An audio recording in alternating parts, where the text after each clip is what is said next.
Hello students, my name is Sandeep Nagar. I am working as senior physics faculty at PP Savani Center for Excellence, Abrahama Center, सूरत। तो students last lecture में अपन ने basic maths का trigonometry खत्म कर चुका है। आज वाले लेक्चर में अपन कोऑर्डिनेट ज्योमेट्री पढ़ेंगे। आपको पता हो तो जब अपन ने बेसिक मैथ्स पढ़ना शुरू किया था तो मैंने सबसे पहला हेडिंग लगाया था आपका फंक्शन, जो कि अपन ने 2 लेक्चर पढ़ा, सिंपल सा फंक्शन खत्म कर लिया। फिर मैंने हेडिंग लगाया था ट्रिग्नोमेट्री और ऑलमोस्ट 7 लेक्चर्स अपन ने लगातार पढ़ा और ट्रिग्नोमेट्री को अपन ने खत्म कर लिया। जितना ट्रिग्नोमेट्री फिजिक्स में रिक्वायर्ड था वो अपना हो चुका है। मींस बेसिक मैथ्स के 9 लेक्चर्स अभी तक हो चुके हैं। ठीक है, अब अपन पढ़ना शुरू करते हैं आज वाले लेक्चर से कोऑर्डिनेट ज्योमेट्री। कोऑर्डिनेट ज्योमेट्री वैसे तो मैथमेटिक्स का बहुत इंपॉर्टेंट पार्ट है, बट फिजिक्स में अपने को इतना नहीं पढ़ना। अगेन मैं जैसा हर टॉपिक में बोलता हूं ना, कोऑर्डिनेट ज्योमेट्री में अपन ने स्पेसिफिक इतना ही पढ़ना है जिससे अपना फिजिक्स का काम हो जाए। क्लियर है? तो कुछ कोऑर्डिनेट ज्योमेट्री आप लोगों ने 10th में पढ़ी है, कुछ कोऑर्डिनेट ज्योमेट्री मैथ्स वाले बच्चे आगे पढ़ने वाले हैं, बट मेरे को कितना कोऑर्डिनेट ज्योमेट्री चाहिए, जो फिजिक्स की रिक्वायरमेंट है वो कोऑर्डिनेट ज्योमेट्री में आपको भी नेक्स्ट लेक्चर में एक्सप्लेन करूंगा। नेक्स्ट 3-4 लेक्चर तक अपन कोऑर्डिनेट ज्योमेट्री के बारे में पढ़ने वाले हैं। ठीक है, तो हेडिंग लगा देता हूं। कोऑर्डिनेट ज्योमेट्री क्या है, देखो, कोऑर्डिनेट ज्योमेट्री। तो कोऑर्डिनेट ज्योमेट्री पढ़ना शुरू करते हैं जरा।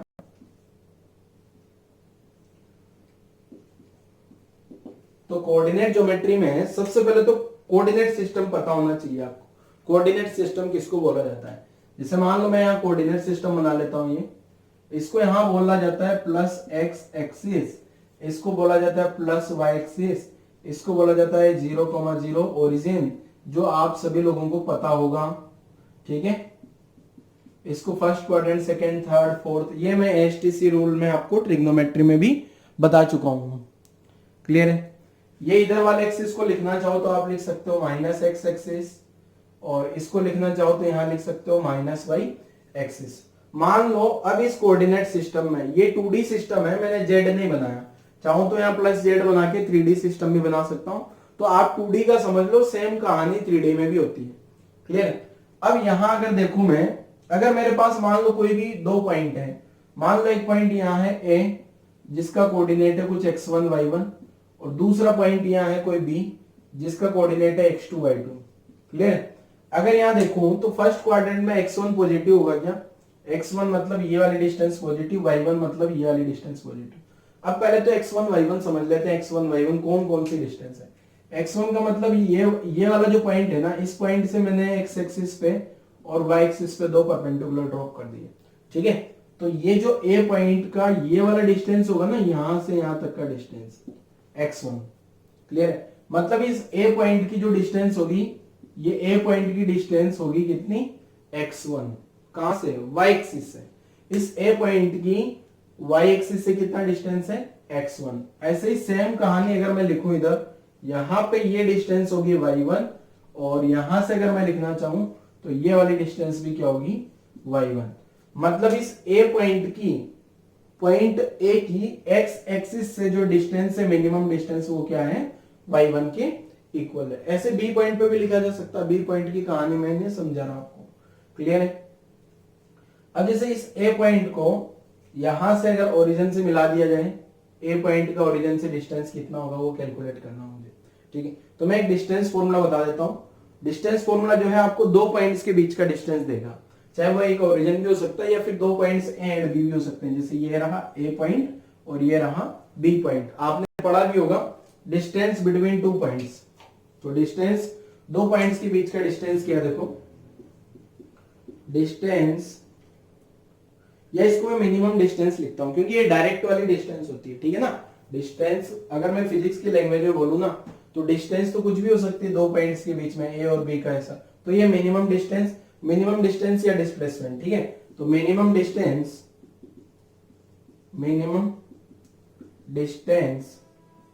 Between 2 points A and B। A point है एक तो, और साथ में B पॉइंट है। इन दोनों के बीच का मिनिमम डिस्टेंस जो होता है वो क्या होगा? देखो, AB बराबर, AB मतलब A से B तक का distance, root over x1 minus x2 whole square plus y1 minus y2 whole square. अच्छा, इसको x2 माइनस x1 भी लिख सकता हूँ, y2 माइनस y1 भी लिख सकता हूँ, बट स्क्वायर है ना तो कोई फर्क नहीं पड़ रहा, ठीक है ना। तो ये डिस्टेंस ए बी जो आ गई, ये फॉर्मूला हो सकता है आपको पहले से पता हो, जेड कोऑर्डिनेट भी हो ना, 3D सिस्टम हो तो z1 plus z1 minus z2 whole square भी कर देना। इसको बोला जाता है डिस्टेंस फॉर्मूला। डिस्टेंस फॉर्मूला क्या काम आता है, ये जो है दो पॉइंट्स के बीच का डिस्टेंस आपको प्रोवाइड करा देगा। क्लियर है, कोई भी दो पॉइंट्स दिए गए हैं, दोनों के बीच का डिस्टेंस यहां से इजीली कैलकुलेट की जा सकती है। जैसे क्वेश्चन भी सोल्व कर लेते हैं जरा। मान लो आपको क्वेश्चन में बोल दिया कैलकुलेट डिस्टेंस बिटवीन, अच्छा डिस्टेंस इस टाइप से भी लिखा हो जा सकता है, distance between point A and point B. Point A, अब ए पॉइंट का कोऑर्डिनेट दे दिया आपको 1 metre 2 metre, and point B जो है, पॉइंट बी का कोऑर्डिनेट दे दिया आपको -3 मीटर -3 मीटर 4 मीटर। ठीक है, अब मुझे क्या पता करना है, ए और बी है जो इन दोनों पॉइंट्स के बीच का डिस्टेंस पता करना है। तो ए और बी दोनों पॉइंट के बीच का डिस्टेंस पता करने के लिए क्या करोगे, डिस्टेंस फॉर्मूला लगा लो। तो डिस्टेंस फॉर्मूला क्या बोलता है, देखो ए बी इक्वल टू, अब पहले तो x1 माइनस x2, तो 1 माइनस -3 2, 1 माइनस, ये 1 में से माइनस करके -3 करो, प्लस 2 माइनस 4, यहां स्क्वायर किया, तो ए बी जो डिस्टेंस है वो कितनी आ गई, देखो यहां तो 4 हो गई क्या, ये 4 स्क्वायर, ये माइनस और माइनस प्लस हो गया ना, ये -2 स्क्वायर, तो 4 स्क्वायर तो कितना हो जाएगा, 4 स्क्वायर अगर लिखा जाए, यहां बना देता है स्टेप्स, 4 स्क्वायर 16 प्लस ये -2 का स्क्वायर प्लस 2 होगा और रूट लगा दिया, तो ए से बी तक का जो डिस्टेंस होगा वो √20 मीटर आ जाएगा आपका। क्लियर है, तो ऐसे करके आप A B distance easily calculate कर सकते हो। आप चाहो तो मैंने यहाँ क्या किया, x1 माइनस x2 किया, क्या आप x2 माइनस x1 करोगे ना तो भी आंसर यही आएगा। क्लियर है, x2 माइनस x1 करूंगा तो भी आंसर यही आने वाला है। तो इस टाइप से अपन ने क्या किया, कोऑर्डिनेट ज्योमेट्री में सबसे सिंपल फॉर्मूला, जो कि मेरा मानना है आपने 9th 10th में कहीं ना कहीं पहले से पढ़ा हुआ है, वो फॉर्मूला मैंने पढ़ लिया। अब इस कोऑर्डिनेट ज्योमेट्री में अपन क्या करते हैं, सिंपल से ग्राफ पढ़ना शुरू करते हैं। ठीक है, ग्राफ आप लोग जानते ही होंगे, ग्राफ पेपर पे आप ग्राफ खींचते थे। अब मैं यहाँ आपको ग्राफ का अप्रोक्सीमेट आइडिया बताता हूँ जरा, ग्राफ किस टाइप से बनाए जाते हैं। तो सबसे इजीएस्ट फॉर्मेट वाला ग्राफ बनाते हैं पहले, तो सबसे इजी वाला ग्राफ कैसा होगा, ठीक है। तो ग्राफ बना लेते हैं जरा। सबसे इजी वाला ग्राफ होता है अपना स्ट्रेट लाइन का, तो मैं लिख देता हूं स्ट्रेट लाइन। सबसे पहले हेडिंग लगा लेते हैं स्ट्रेट लाइन, और स्ट्रेट लाइन के बारे में पढ़ना शुरू करते हैं जरा, क्या है स्ट्रेट लाइन। तो हेडिंग लिख दिया मैंने स्ट्रेट लाइन, तो स्ट्रेट लाइन के बारे में पढ़ लेते हैं। नाम से तो पता लग रहा है एक लाइन होती है सीधी सीधी स्ट्रेट लाइन। अब ये स्ट्रेट लाइन कैसे बनाई जाती है, क्लियर है। ये आपने बना के देखी है 9th 10th 8th छोटी क्लासों में, बट आपने ग्राफ पेपर में बनाई थी, देखो किस टाइप से बनाई होगी। मैं इक्वेशन के थ्रू समझाता हूँ, फिर अपन इसकी कहानी समझेंगे पूरी, ठीक है। आपने क्या किया होगा, आपको इस टाइप से एक इक्वेशन दी जाती थी, y इक्वल टू मान लेता हूं मैं 2x माइनस 3, इस टाइप की इक्वेशन है मान लो, क्लियर है। अब मैं क्या करता हूं यहाँ पे, चलो पहले प्लस वाली ले लेते हैं, इजी फॉर्मेट रहेगा। अब आपने क्या किया होगा, यहाँ x का वैल्यू रखते हो 0, x 0 रखोगे तो y कितना आ जाएगा। इस टाइप से आपने टेबल बनाई होगी, मैं भी टेबल बना के सोल्व करता हूँ। ये इस टाइप की आपने टेबल बनाई होगी, ठीक है। और इस टेबल में आपने क्या किया होगा, x की अलग अलग वैल्यू पे y की अलग अलग वैल्यूज कैलकुलेट करी होगी। यहाँ x लिख लिया, यहाँ y लिख लिया। x का वैल्यू अगर मैं 0 रखूं, x का वैल्यू अगर मैं 0 रखूं तो आप चेक कर पा रहे होंगे y का वैल्यू कितना आ रहा है, 3, y का वैल्यू 3 आ गया, ठीक है। x का वैल्यू अगर मैं 1 रखूं तो y का वैल्यू कितना आ गया, x की जगह मैं 1 पुट करूंगा तो y कितना आ जाएगा, यहाँ पे x की जगह मैं अगर 1 पुट कर लेता हूं तो y 5 आ जाएगा। क्या देखो कैसा है, y equal to 2x plus 3 है, तो 8x इक्वल टू 1, ऐसा फंक्शन में भी पढ़ा था अपन ने, जो बेसिक मैथ्स का सबसे पहले पढ़ा था ना फंक्शन, उसी में। तो ये कितना हो गया, 2 प्लस 3 इक्वल टू 5। अगर मैं x का वैल्यू 2 पुट कर देता हूँ, अगर मैं x का वैल्यू क्या पुट कर दूं 2, तो 2 इंटू 2 प्लस 3, तो आंसर क्या हो गया 4 प्लस 3 इक्वल टू 7। x का वैल्यू 2 पुट कर दूं तो यहाँ कितना आ जाएगा 7। अगर x का वैल्यू मैं 3 पुट कर लेता हूँ इसी टाइप से, 3 4 5, तो x का वैल्यू अगर मैं 3 पुट करता हूं तो y का वैल्यू कितना आ गया 2 इंटू 3 प्लस 3, तो ये आ गया 6 प्लस 3 इक्वल टू 9। इस टाइप से जितने पॉइंट्स आप बनाना चाहो, खूब सारे पॉइंट्स आप बना सकते हो, ठीक है। जैसे मैंने -1 पुट कर लिया, x की जगह मैंने क्या पुट कर लिया -1। अगर मैं x की जगह -1 पुट करता हूं तो देखो y कितना आ रहा है 2 इंटू -1 प्लस 3 मीन्स ये वैल्यू आ गई +1। -2 प्लस 3 होगा ना, -2 प्लस 3 सोल्व करूंगा तो कितना आ गया +1, ठीक है। तो यहाँ -1 रखोगे तो यहाँ +1 आ जाएगा, ठीक है। इस टाइप से खूब सारी वैल्यूज आप और भी वैल्यूज रख सकते थे। फिर आप क्या करते थे, यहाँ जो ग्राफ बना है ये सोल्व कर रहा हूं मैं, ठीक है। क्वेश्चन क्या अपना, ये जो इक्वेशन है ना इसको ड्रॉ करके बताना है मुझे, ड्रॉ, और ये वाला जो इक्वेशन है ड्रॉ गिवन कर्व, ठीक है। और ग्राफ जो है वो क्या है y equal to 2x plus 3। अब ऐसी क्वेश्चन में आपने क्या किया, x की अलग अलग वैल्यू पुट कर ली, y की अलग अलग वैल्यू कैलकुलेट करके आपने टेबल बना ली, ठीक है।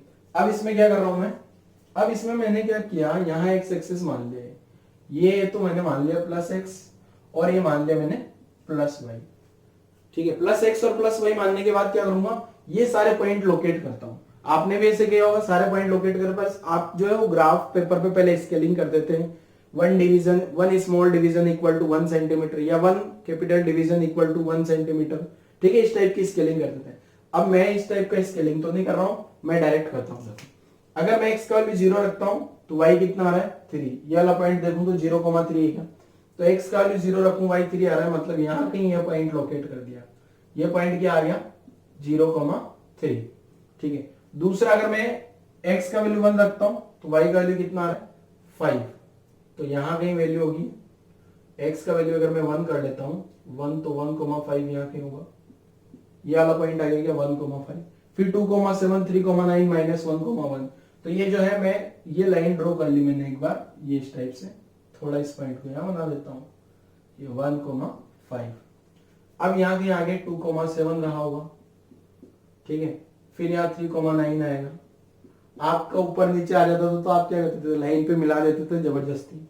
-1,1 मतलब यहाँ कहीं होगा -1,1, क्लियर। तो इस टाइप से मैं क्या करता हूं, अगर ये लाइन के जो है ना, तो ये सारे के सारे पॉइंट जो है, सारे के सारे पॉइंट इस लाइन पे लाई करने चाहिए, ठीक है। बट अगर मुझे लाइन ड्रॉ करनी है, अगर ये वाली लाइन मुझे ड्रॉ करना है ना, तो इस लाइन ड्रॉ करने के लिए मुझे सिंपल 2 पॉइंट चाहिए, कोई से भी 2 पॉइंट मिल जाए बस। अगर मान लो मेरे को ये 0,3, ये जो 0,3 और 3,9 पता लग जाता तो क्या मैं लाइन ड्रॉ कर पाता, इजीली लाइन ड्रॉ कर सकते थे, ठीक है। मींस कोई भी लाइन ड्रॉ करने के लिए मुझे कितने पॉइंट चाहिए, 2। देखो जैसे मान लो ये एक पॉइंट है, सिंगल ये पॉइंट है, इस सिंगल पॉइंट से तो इनफाइनाइट लाइंस जा सकती है क्या, सिंगल पॉइंट से तो इनफाइनाइट लाइंस जा सकती है ना। बट अगर ये 2 पॉइंट है, ए और ये 2, इन दोनों पॉइंट से एक यूनिक लाइन जाएगी। कोई भी 2 पॉइंट लेके देख लो जरा, ये और ये, इन 2 पॉइंट से एक यूनिक लाइन जाएगी। पॉइंट 2 पॉइंट लोगे तो इन 2 पॉइंट से यूनिक लाइन जाएगी, क्लियर है। तो यहां मैंने 2 पॉइंट, कोई भी 2 पॉइंट, अगर मुझे इस लाइन को ड्रॉ करना है, ये वाली लाइन को ड्रॉ करना है, तो इतने सारे पॉइंट्स मुझे बनाने की जरूरत नहीं थी, सिंपल मैं 2 पॉइंट से भी लाइन को ड्रॉ कर सकता था, ठीक है। अब देखो ये तो हो गया बच्चों वाला मेथड। बच्चों वाला मेथड मतलब x का वैल्यू लिख लिया, y का वैल्यू लिख लिया और फिर लाइन को ड्रॉ कर रहे हैं। अब अपन जो है यहाँ पे थोड़ा स्मार्टनेस बताते हुए कुछ कुछ ऐसे पैरामीटर्स देख लेते हैं कि उनके बेसिस पे अपन लाइन को ड्रॉ कर देंगे, ठीक है। तो जरा ड्रॉ करके देखते हैं जरा वो पैरामीटर कौन कौन से हैं जरा। तो एक पैरामीटर तो क्या, देखो सबसे पहला वाला पैरामीटर है ये वाला, ये पैरामीटर जो है ना, क्या है, देखो अभी यहां +3 आ रहा है, ये पैरामीटर ये बताता है जो भी लाइन है ना, सबसे पहले तो लाइन जो है, लाइन इस टाइप की इक्वेशन होगी ना, जहां x और y की पावर 1 1 आए, ठीक है, जहां डायरेक्ट प्रोपोर्शनलिटी का रिलेशन आता है वहां पे स्ट्रेट लाइन बनती है। डायरेक्ट प्रोपोर्शनलिटी का रिलेशन मींस दोनों साइड पावर 1 1 आ जाते हैं, मींस 3x, यहां कुछ नहीं लिखा है मींस पावर 1 होगा क्या, यहां कुछ नहीं लिखा है मतलब पावर 1 है, इक्वल टू 2 पावर 1 + 3, मतलब ये स्ट्रेट लाइन आएगी। ये वाला ग्राफ क्या आएगा, स्ट्रेट लाइन, क्योंकि इधर भी पावर 1 है और इधर भी पावर 1 है। अगर यहां ऐसा आ जाए 2x² इक्वल टू 3y + 3, तो ये वाला ग्राफ स्ट्रेट लाइन नहीं होने वाला है। स्ट्रेट लाइन यही वाला ग्राफ है, ये स्ट्रेट लाइन नहीं होगा, स्ट्रेट लाइन का मतलब क्या है, दोनों साइड पावर 1 होनी चाहिए, x की पावर भी 1 हो और y की पावर भी 1 हो, तो आज जो ग्राफ बनेगा वो ग्राफ क्या होगा, स्ट्रेट लाइन। ठीक है, अभी अपन ग्राफ बना के भी देखेंगे और आगे वाला जो लेक्चर आएगा ना, इसके आगे आगे आगे जैसे जैसे लेक्चर आगे बढ़ता जाएगा अलग अलग टाइप के ग्राफ आएंगे। अभी शुरुआत में अपन कौन से ग्राफ के बारे में पढ़ रहे हैं, ओनली स्ट्रेट लाइन के बारे में। ठीक है, तो स्ट्रेट लाइन वाला ग्राफ मैंने पहचानना बता दिया आपको, दोनों साइड पावर क्या आएगा, 1 1। ठीक है, तो ये वाला ग्राफ नहीं होगा। जैसे इस टाइप का ग्राफ हो 3y equal to 2x plus 7, तो यहाँ दोनों साइड कुछ नहीं लिखा है, मतलब यहाँ 1 1 होगा, मतलब ये ग्राफ भी स्ट्रेट लाइन का होगा। मींस स्ट्रेट लाइन का ग्राफ जो होता है, स्ट्रेट लाइन की इक्वेशन जो होती है वो किस टाइप की इक्वेशन होगी, जो ग्राफ जो है स्ट्रेट लाइन होगा। अब मैं एक इक्वेशन बताऊंगा, स्टैंडर्ड इक्वेशन। अगर उस स्टैंडर्ड इक्वेशन में फॉर्मेटिंग हो रही है, उस टाइप का फॉर्मेट है, ठीक है, तो वो जो है वो इक्वेशन जो है स्ट्रेट लाइन को रिप्रेजेंट करेगी। देखो क्या है इक्वेशन, मैं इक्वेशन समझा देता हूं पहले। ठीक है, इस ग्राफ को मैं पहले रब कर देता हूं और मैं इक्वेशन ऑफ स्ट्रेट लाइन समझाता हूं आपको क्या टर्म है। देखो, तो इक्वेशन ऑफ स्ट्रेट लाइन क्या है, इसको तो हटा देते हैं, ये इक्वेशन तो अपन ने सोल्व कर लिया। अब अपने पास क्या है, देखो equation of straight line, equation of straight line. Straight line का इक्वेशन किस टाइप से दिया जाएगा, देखो जरा, देखो स्ट्रेट लाइन का इक्वेशन ये वाला फॉर्मेट होना चाहिए आपके पास, y equal to m x plus c, ये वाला फॉर्मेट। अब ये फॉर्मेट आपके लिए नया है, बट क्या है इस फॉर्मेटिंग की एक एक टर्म में आपको भी अच्छे से एक्सप्लेन करूंगा। यहाँ y और x तो आपको पता ही होगा, y की पावर 1 है, x की पावर 1 है। ठीक है, m और c कांस्टेंट है, m भी कांस्टेंट है और c भी कांस्टेंट है, बट ये m और c किस टाइप के कांस्टेंट है ये अपन को अब समझ लेना है। ठीक है, दोनों साइड कुछ नहीं लिखा है, मतलब पावर 1 1 होगा। अब ये c क्या है, देखो c जो है, अगर मैं x को 0 रख दूं तो y c के बराबर हो जाएगा। अगर मैं x को 0 रख दूं, जैसा कि पिछला इक्वेशन था, पिछला क्वेश्चन क्या था, y equal to 2x plus 3 था क्या, अगर मैंने x को 0 पुट करा तो y कितना आ गया था, 3। मतलब ये c है ना, यहां से अगर मैं इससे कंपेयर करूं, ये वाली जो इक्वेशन है y equal to mx plus c, तो इसको कंपेयर करूंगा तो c का वैल्यू तो 3 आ गया और m का वैल्यू क्या आ गया, 2। अभी m को वेट करो जरा, m को मैं बता दूंगा क्या है, पहले c को पहचानना सीख गए क्या। कोई भी इक्वेशन में c बड़ा इजीली कैलकुलेट किया जा सकता है क्या, c जो है ये x को 0 पुट करो तो y c के बराबर आ गया, क्लियर। तो इस c को बोला जाता है intersection on y axis. Means y axis पे जो लाइन है वो किस जगह पे कट करेगी, इसको क्या बोला जाता है, c को इंटरसेक्शन ऑन y एक्सिस। ऐसा इसलिए बोल रहा हूं क्योंकि y एक्सिस पे x का वैल्यू 0 होता है क्या, जो y एक्सिस है ना, ये वाली y एक्सिस, इस पे इस पूरी लाइन पे x का वैल्यू क्या होता है, 0। x की वैल्यू क्या हो जाती है, 0। तो ये 0,3 जो आया ना, ये 3 किसके कारण आया, c के कारण। तो इस c को क्या बोला जाता है, c को बोला जाता है इंटरसेक्शन, इंटरसेक्शन या intercept, intersection on y axis. y axis पे कहां पे कट कर रही है लाइन, क्लियर। अगर y पॉजिटिव, अगर ये जो c है ना, ये c का वैल्यू 0 आ जाए, c का वैल्यू क्या आ जाए, 0, तो लाइन जो है इस पॉइंट से पास करेगी, ये पॉइंट मींस ओरिजिन से पास करेगी। अगर c का वैल्यू पॉजिटिव आ जाए तो c का वैल्यू पॉजिटिव कहां होगा, ऊपर। y c का वैल्यू, c का मतलब क्या है, इंटरसेक्शन ऑन y एक्सिस। तो अगर c पॉजिटिव आ गया तो y एक्सिस ऊपर कट करेगा और c नेगेटिव आ गया तो y एक्सिस नीचे कट करेगा, क्लियर है। पहले c के बारे में अच्छे से समझ लेते हैं, c क्या है, देखो c जो है वो इंटरसेक्शन ऑन y एक्सिस है। ठीक है, देखो ये वाला जो क्वेश्चन लिखा था ना मैंने, इसमें c पॉजिटिव था, c पॉजिटिव था तो ओरिजिन से, ये ओरिजिन आ गया 0,0, ओरिजिन से ऊपर लाइन ने कट किया। अगर c नेगेटिव होता तो ओरिजिन से नीचे कट होता, और अगर c का वैल्यू 0 है तो ओरिजिन से लाइन पास हो जाएगी, क्लियर है। अब ये m क्या है, देखो m के बारे में भी समझ लेते हैं। m को बोला जाता है स्लोप ऑफ स्ट्रेट लाइन। अब ये स्लोप क्या मुसीबत है ये समझते हैं जरा। स्लोप ऑफ स्ट्रेट लाइन, जो स्ट्रेट लाइन है उसका स्लोप क्या होगा, m। ठीक है, अब m को कैसे कैलकुलेट किया जाता है और किस टाइप से लिखा जाता है ये समझते हैं जरा। ठीक है, m जो है, अभी याद रखो स्लोप ऑफ स्ट्रेट लाइन, इसको मैं भी एक्सप्लेन करता हूं। ठीक है, एक क्वेश्चन और लेता हूं और उस क्वेश्चन के थ्रू आपको थोड़ा और क्लियर होगा। यहां एक और क्वेश्चन एक्सप्लेन करता हूं जरा आपको, फिर थोड़ा सा और क्लियर होगा कि आपको ये m क्या है और c का भी और पता लग जाएगा आपको कि c के बारे में कहानी कैसे है।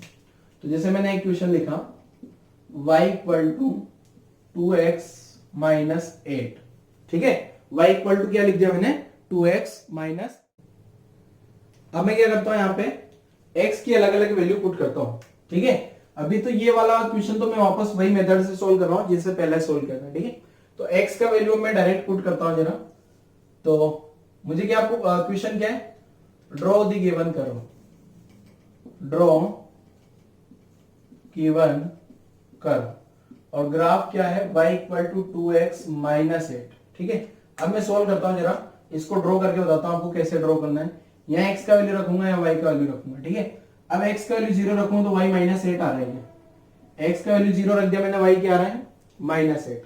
अगर x का वैल्यू 0 रख दिया मैंने तो y का वैल्यू आ गया क्या माइनस 8। मीन्स ये जो ग्राफ होगा 0, माइनस 8, देखो ये यहां आ जाएगा नीचे 0, माइनस 8 यहां नीचे आएगा क्या, ये आ गया 0, minus 8।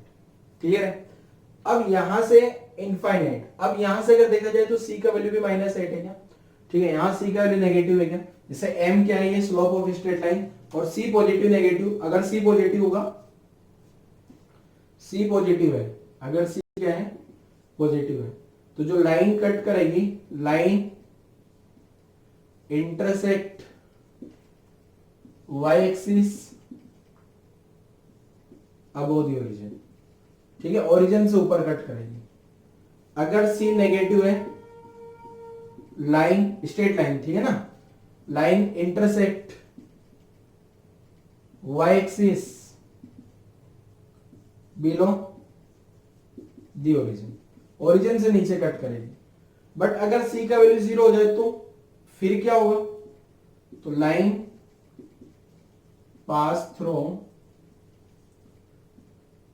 Passing through origin, origin से पास करेगी इस सिचुएशन पे। कौन सी सिचुएशन पे, जब c का वैल्यू 0 हो जाएगा। ठीक है, तो अब अगर मैं यहां देखूंगा तो c का वैल्यू देखो क्या आ रहा है, c का वैल्यू यहां से कंपेयर करूं y equal to mx plus c, तो c का वैल्यू माइनस 8 है क्या, माइनस 8 मतलब यहां नीचे से पास करेगी। अब यहां नीचे से तो पास कर रही है लाइन, बट नीचे से किस टाइप से जाएगी, नीचे इस पॉइंट से तो एक सिंगल पॉइंट से तो इनफाइनाइट लाइन जा सकती है क्या। अब मैं क्या करता हूं, एक और पॉइंट ले लेता हूं, जैसे मान लो मैंने एक और पॉइंट ले लिया, कौन सा 4, तो अगर मैं x का वैल्यू 4 रखता हूं तो y कितना आ गया 0। ठीक है, x का वैल्यू 4 रखूं तो y कितना आ गया 0। तो देखो क्या है, मतलब ये लाइन जो है ना, यहां से कोई पॉइंट है 4,0, उससे भी पास करेगी, और दो पॉइंट मैंने ये बना दिए, ये 0, माइनस 8 हो गया, और ये 4,0 हो गया। क्लियर। अब ये लाइन जो है, ये वाला एंगल मान लो मैंने थीटा मान लिया, ये मैं m की कहानी समझाना चाह रहा हूं, मैंने m वापस वहां से मिटा दिया, बट m की कहानी थोड़ा क्लियर करता हूं। जैसे ये एंगल मैंने थीटा मान लिया, तो क्या ये एंगल भी थीटा होगा क्या, ये एंगल भी थीटा होगा क्या।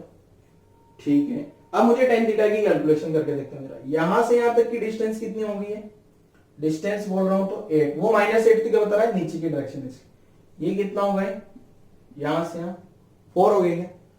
तो जरा ये जो 2 है ना, ये 2 क्या है, देखो ये एंगल मैंने थीटा मान लिया, ये एंगल भी मैंने थीटा मान लिया, तो ये जो 2 है ना बेसिकली, ये 2 आपका है, ये tan थीटा बोलते हैं इसको, क्या बोलते हैं इसको tan थीटा, tan थीटा बोल दिया, या फिर स्लोप ऑफ लाइन बोल दिया जाता है, स्ट्रेट लाइन।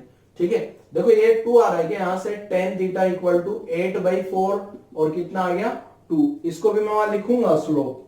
क्लियर है, m क्या है, ये यहां पे जो m है ना, m का वैल्यू अगर मैं इससे कंपेयर करूं तो m का वैल्यू कितना आ गया 2, और ये m को बोला जाता है slope of straight line. Clear है, m को क्या बोला जाता है स्लोप ऑफ स्ट्रेट लाइन। यहां लिख भी देता हूं, m क्या है, ये m equal to slope of straight line, ये जो लाइन खींची गई है ना, इस लाइन का स्लोप है ये।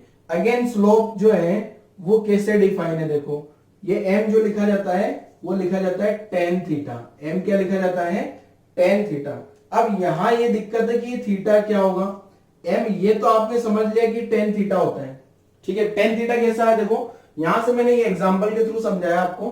ठीक है, आपको डायरेक्ट याद रखना है m जो होता है वो tan थीटा होता है। अब थीटा कैसे मेजर किया गया है, थीटा मेजर करने के लिए मैंने आपको मेजरमेंट, एंगल मेजरमेंट बता रखा है।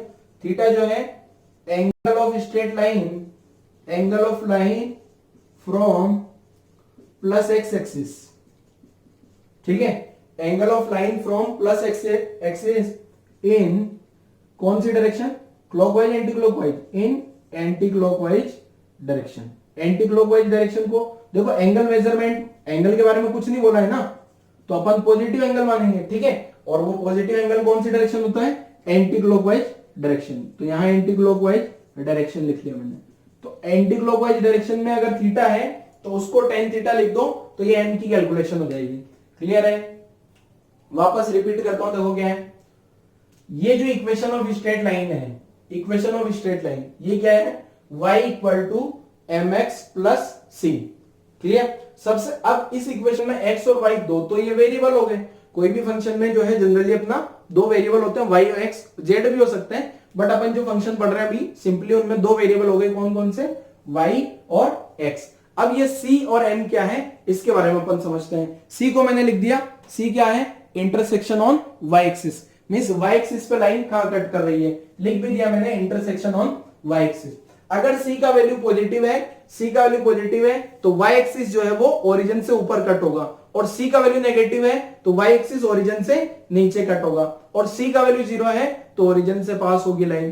क्लियर है? अब थीटा के बारे में समझ लेते हैं, सॉरी m के बारे में। ये m को बोला जाता है स्लोप ऑफ स्ट्रेट लाइन, और m जो है उसको लिखा जाता है टेन थीटा।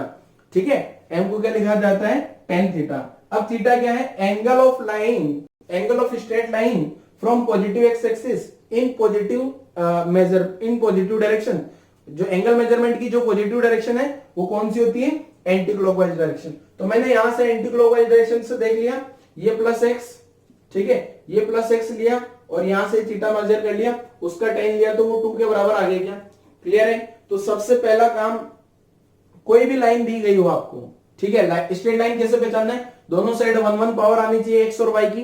क्लियर है? ये वाला एग्जांपल मैंने इसलिए समझाया आपको ताकि आपको एम की कहानी समझा पाऊं मैं। अब ये जो एम है, अब आपको पता है टेन थीटा का वैल्यू तो पॉजिटिव नेगेटिव जीरो कुछ भी हो सकता है। अगर ये जो एम है, एम की कहानी थोड़ा और क्लियर कर देता हूं।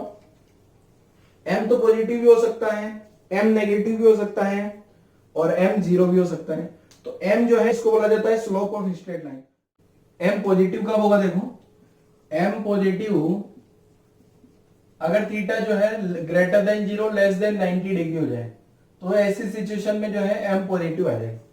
इक्वलिटी यहां नहीं लगाई क्योंकि थीटा जीरो होगा तो एम जीरो हो जाएगा, टेन जीरो का जीरो वैल्यू जीरो होता है क्या, एंड यहाँ इक्वलिटी इसलिए नहीं लगाई, 1090 का वैल्यू नॉट डिफाइन या इनफाइनाइट होता है। ठीक है, एम पॉजिटिव आ गया। एम नेगेटिव, सेकंड क्वाड्रेंट में एम नेगेटिव जाएगा क्या, मींस 90 से 180 के बीच में एंगल चला गया तो एम नेगेटिव जाएगा। ये ऊपर वाला फर्स्ट क्वाड्रेंट है। ठीक है, स्लोप जीरो कब हो जाएगा, जब थीटा का वैल्यू क्या हो जाए, 0 डिग्री हो जाए, या थीटा का वैल्यू 180 डिग्री हो जाए, तो ऐसी सिचुएशन में स्लोप जीरो हो जाएगा। स्लोप इनफाइनाइट या नॉट डिफाइन कब हो जाएगा, जब थीटा 90 डिग्री हो जाए। क्लियर है? तो ये मैंने यहां से एम की कहानी आपको क्लियर कर दी। अब देखो एक क्वेश्चन और समझ लेते हैं जरा। उस क्वेश्चन से ये जो अपन ने अभी तक पढ़ा है ना, ये सी एम, ये सारी कहानी समझते हैं। ठीक है, तो क्वेश्चन क्या है, मान लो इस टाइप से दिया आपको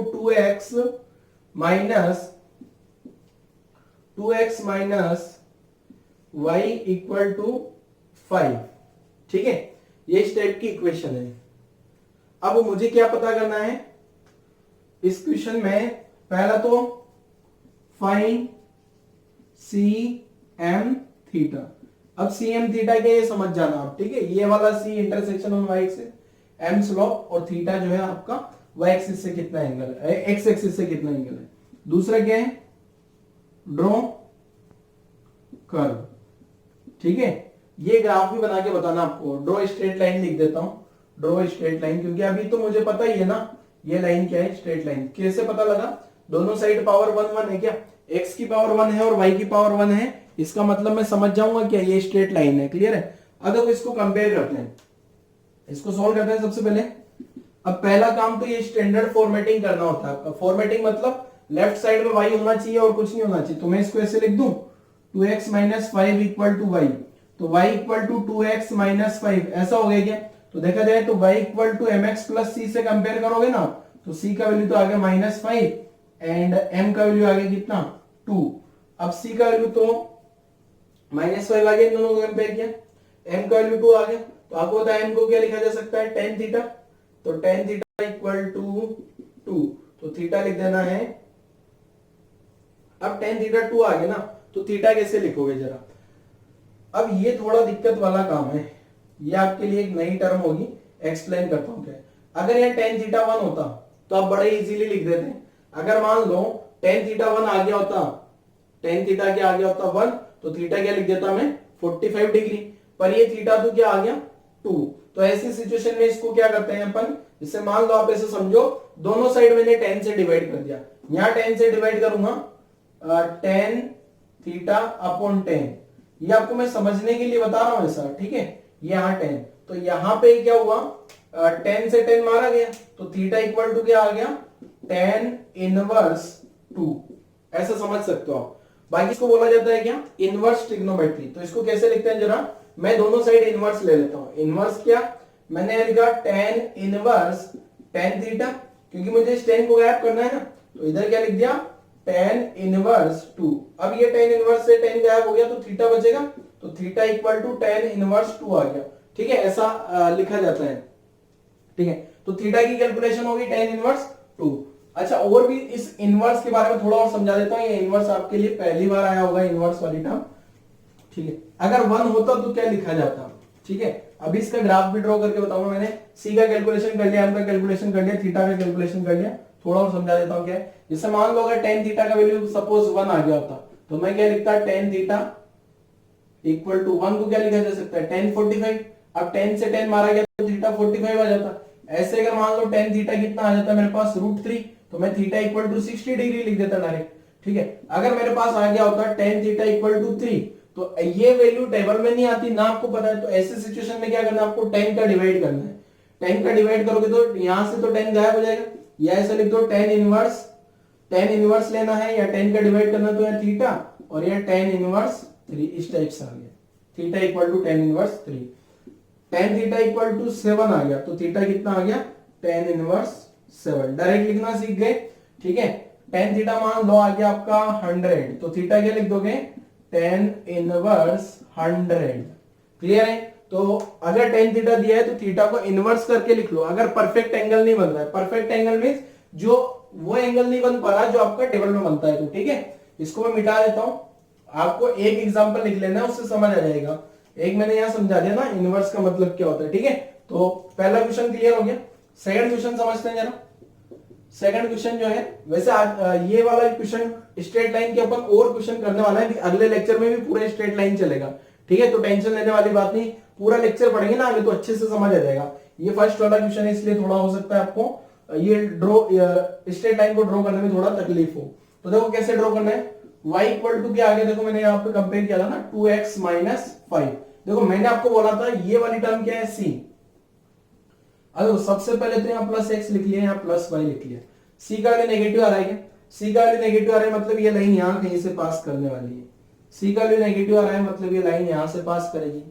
क्लियर है। नीचे से पास करेगी क्या ये लाइन नीचे से पास करेगी। दूसरा, पहला तो पता लग गया मुझे c नेगेटिव है। दूसरा, अगर यहाँ पे m देखो ना, तो यहाँ जो है m क्या आ रहा है, c तो नेगेटिव आ गया मेरे पास, c नेगेटिव आ गया मतलब नीचे से पास करेगा। m क्या आ रहा है पॉजिटिव, m का वैल्यू कितना आ रहा है, c का वैल्यू -5 आ रहा था, इसका मतलब नेगेटिव है। और m कितना आ रहा है 2 आ रहा है मतलब पॉजिटिव है। m 2 आ रहा है तो थीटा क्या होगा, m पॉजिटिव कौन सा रीजन, ये वाला रीजन है क्या, तो थीटा कहां से कहां तक जाएगा। अब मेरे पास लाइन ये इस टाइप से होगी क्या, क्योंकि ये वाला एंगल होगा ना थीटा पॉजिटिव एक्स एक्सिस से, ठीक है। अब ये लाइन अगर ऐसे होती ना, ये ऐसे लाइन अगर मैं ड्रॉ करता तो ये एंगल तो 90 से ज्यादा था क्या, तो ये वाली लाइन तो हो नहीं सकती, तो ये वाली लाइन मिटा देता हूं वापस, ये वाली लाइन नहीं हो सकती। क्लियर है।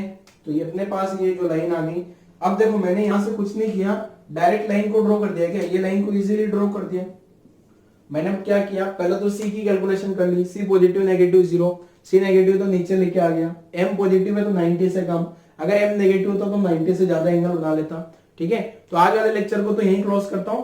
नेक्स्ट लेक्चर में भी स्ट्रेट लाइन ही अपन सोल्व करेंगे, स्ट्रेट लाइन से रिलेटेड और बहुत सारे क्वेश्चन करने वाले हैं और चीजें आपकी क्लियर होगी, ठीक है। तो आज वाला लेक्चर यहीं क्लोज करते हैं। Thank you.